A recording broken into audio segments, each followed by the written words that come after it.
السلام علیکم میرے پیارے دوستو، امید کرتا ہوں کہ آپ سب ٹھیک ہوں گے۔ اور آج کی میری سٹوری ہے سچائی کی قیمت۔ یہ سٹوری بہت ہی خاص ہونے والی ہے۔ جن دنوں حبیب فیکٹری میں ملازمت کرتے تھے، قریب ہی ہمیں ایک چھوٹا سا مکان بھی ملا ہوا تھا۔ اس مکان میں 2 کمرے، ایک برآمدہ، 4 دیواری اور ایک نلکا تھا۔ ہمارے 6 بچے تھے اور وہ اس چھوٹے مکان میں سماتے نہیں تھے، لیکن اس مہنگائی کے دور میں یہ سر چھپانے کا ٹھکانہ کسی نعمت سے کم نہ تھا۔ میرے شوہر محنتی اور ایماندار انسان تھے۔ فیکٹری کے مالک، ملازمین اور مزدور سبھی ان کی عزت کرتے تھے۔ جھگڑے کہاں نہیں ہوتے۔ ایک بار فیکٹری کے مزدور آپس میں کسی بات پر جھگڑ پڑے۔ اس جھگڑے میں ایک مزدور کو شدید چوٹ لگی اور وہ جاں بحق ہو گیا۔ دراصل مقتول ایک لیڈر قسم کا آدمی تھا جو مالک کی نظر میں کھٹکتا تھا۔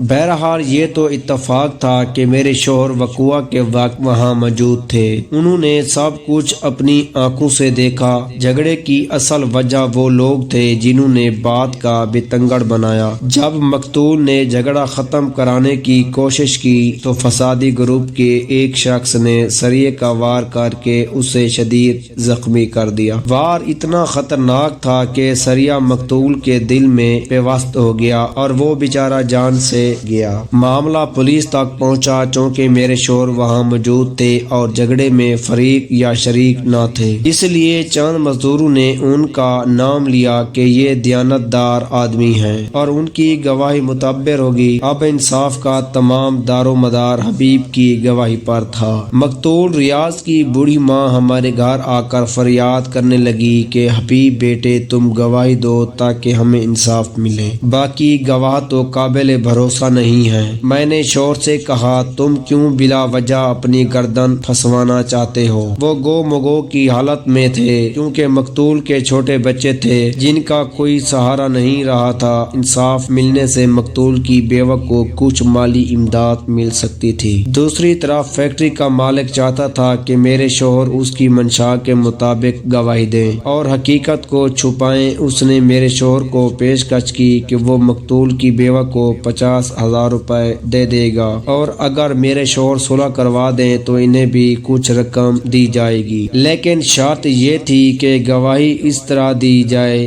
کہ ریاض خود جھگڑے میں پڑا اور سریہ اتفاقیہ طور پر اس سے لگ گیا، حالانکہ یہ سراسر جھوٹ تھا۔ میرے شوہر نے ریاض کی بیوہ اور ماں سے بات کی لیکن انہوں نے صلح سے انکار کر دیا۔ ان کا کہنا تھا کہ ان کے لیے انصاف زیادہ اہم ہے۔ میرے شوہر نے بالآخر سچ بولنے کا فیصلہ کیا اور مالک کی پیشکش کو ٹھکرا دیا۔ وہ عدالت میں وہی بیان دینے پر اڑے رہے جو انہوں نے اپنی آنکھوں سے دیکھا تھا۔ اس کے بعد انہیں نوکری سے نکال دیا گیا اور ہمیں مکان بھی خالی کرنا پڑا۔ اگر بات یہیں ختم ہو جاتی تو شاید ہم سہ لیتے، لیکن ایسا نہ ہوا۔ ملازمت کی تلاش میں سرگرداں میرے شوہر کو ایک دن پولیس نے گرفتار کر لیا۔ الزام یہ تھا کہ ان کے پاس چرس برآمد ہوئی ہے۔ یہ بات ناقابل یقین تھی کیونکہ وہ نیک چلن اور 5 وقت کے نمازی تھے۔ نشے یا ایسی کسی چیز کا تصور بھی ان کے قریب نہ تھا۔ اس ناانصافی نے ہماری زندگی کو ہلا کر رکھ دیا۔ سال بھر حبیب جیل میں رہے، کوئی ضمانت دینے والا نہ تھا۔ بالآخر انہیں سزا ہو گئی۔ اس کے بعد میں 8 بچوں کے ساتھ ایسی بے آسرا ہوئی کہ